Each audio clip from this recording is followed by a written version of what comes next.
To all my spiritual gangsters out there, this is episode number 4 of my Godcast, The 7 Deadly Sins.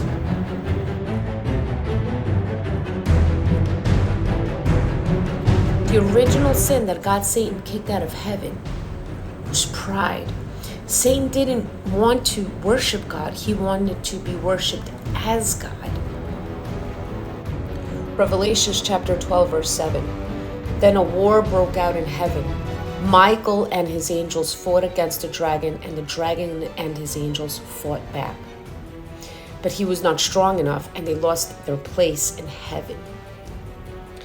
Now, imagine being one of God's creations, right? Which we are. But imagine being an angel, and your body is made out of instruments. You're one of the most beautiful, beautiful angels in heaven, and you're in charge of the music. So Lucifer was in charge of the music in heaven, like the orchestra. His body is described as, it used to be gorgeous and made out of different instruments. So imagine that, just picture it. And imagine being so in love with yourself and you convince a bunch of other angels that if they follow you, you'd make them just as strong as God. That's a very dumb thing to do.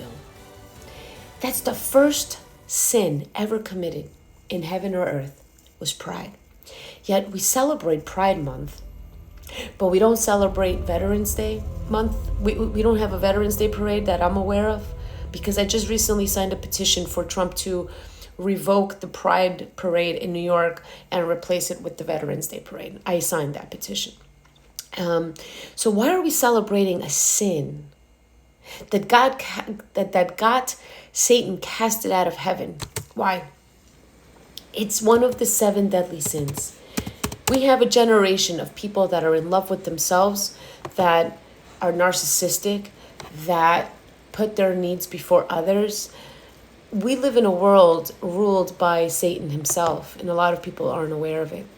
People are celebrating pride like it's a good thing. It's not a good thing. It's bad for you. It's bad for your soul. It's bad for your mind. And it's bad for you overall. But yet we celebrate it. We want to stick it up everyone's face that we like to celebrate a sin that is just so evil. I don't understand why we even have a pride parade.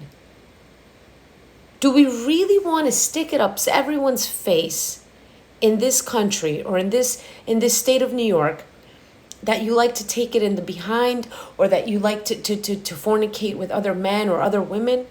Why does everybody have to be subject to your sin if that's your sin? Why do you have to stick it in everybody's face that that's what you like to do, and then the church has to say, we welcome you. We do welcome you. We welcome everybody. But we don't welcome sin. So by me saying in my last video that I think that the churches are just too nice, I think so. I think that some of the Catholic churches that have the pride flag outside is wrong. And why? For extra tithings? So that we could water down the truth, sugarcoat sin, put a little blanket on it. It's okay. You're welcome here. That's not what the church is supposed to be about. And I'm here to stand up for what's right. I don't care if I get hate. I really don't. So, I look at the way that society is going, and this pride is killing us. And it makes me cry at times, because it's to the point where it's an abomination to the Lord. This is the same stuff that was going on before Noah started building the ark. The same kind of sins, and time's running up. Isaiah chapter 14, verse 12 through 15. How you are fallen from heaven, O Lucifer, son of the morning. How you are cut down to the ground. Luke 10, verse 18 says, Jesus replied, to the disciples, I saw Satan fall like lightning from heaven. I have given you authority to trample on snakes and scorpions and to overcome all the power of the enemy. Nothing will harm you. If you're right with Jesus, nothing will harm you, because Jesus says that he's given us power to trample over snakes and scorpions. And Satan is considered the original snake, right? However, do not rejoice that the spirits submit to you, but rejoice that your names are written in heaven. So this is for the mature Christians. Don't rejoice that you can just cast out demons in Jesus' name. Rather, rejoice that your name is written in heaven. Because there's another scripture that says that many will call on his name, but Jesus on Judgment Day will say, "Depart from me, I did not know you." So we can cast out demons in his names and still not have a relationship with Christ.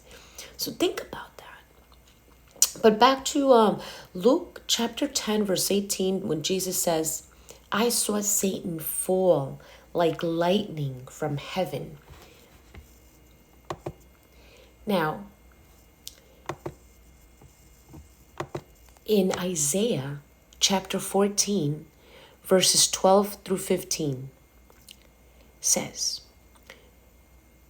how you are fallen from heaven, O Lucifer, son of the morning. Now let's stop right there. Why does it say son of the morning? Why was Lucifer considered the morning star? The term son of the morning is used in Isaiah chapter 14, verse 12, to describe Lucifer, the fallen angel who once ruled the nations.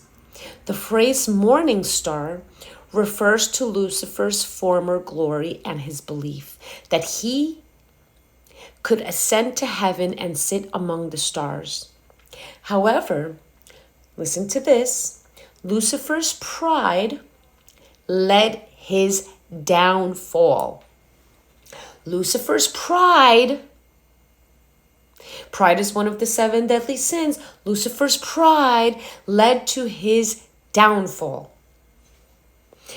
And he is now known as Satan, the adversary of God. The name Lucifer, which means light bearer,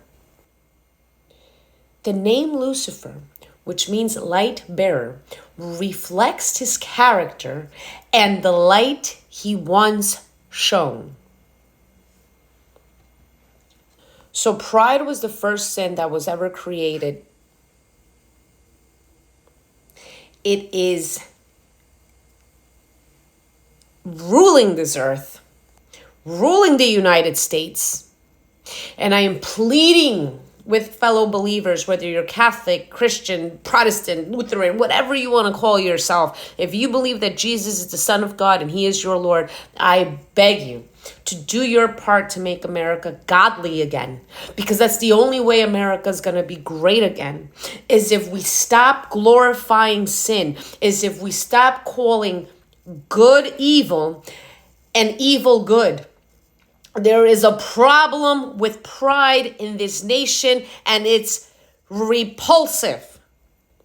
It's killing kids because we're glorifying this pride and Pride Month and Pride Day, that most of the shootings in schools have been by transgender children that are confused and that are completely full of unwarranted, self-loathing, deceitful pride.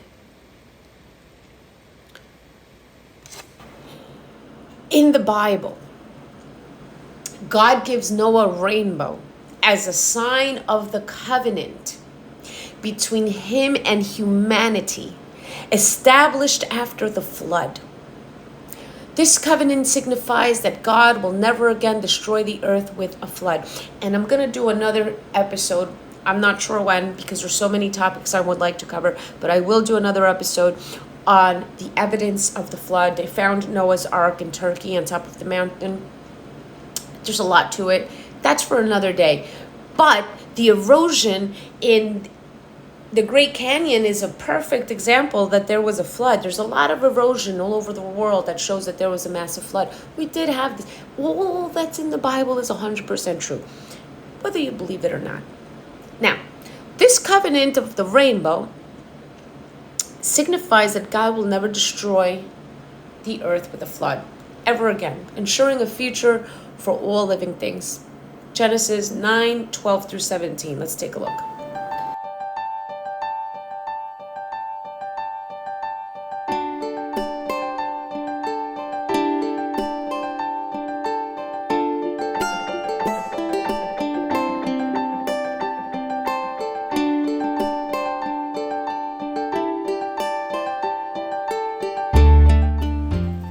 A house divided against itself will not stand.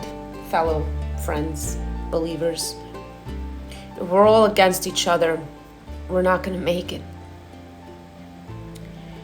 We all have to have our personal responsibility in our relationship with God, but we also have a responsibility to carry the message of the gospel.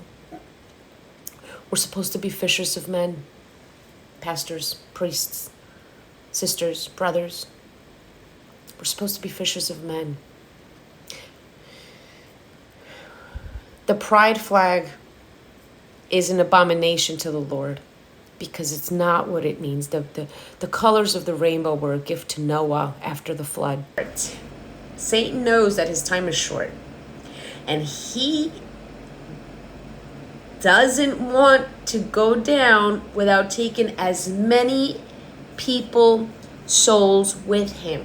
So this war that now we fight, according to Ephesians 6, we fight not against flesh and blood, but against the rulers and the principalities of this dark world, of the heavenly realms. So we're fighting a spiritual warfare. All right, brothers and sisters, how do we combat pride? Let's take a look at what the Bible says about pride and how we combat it. Now, open up your ears.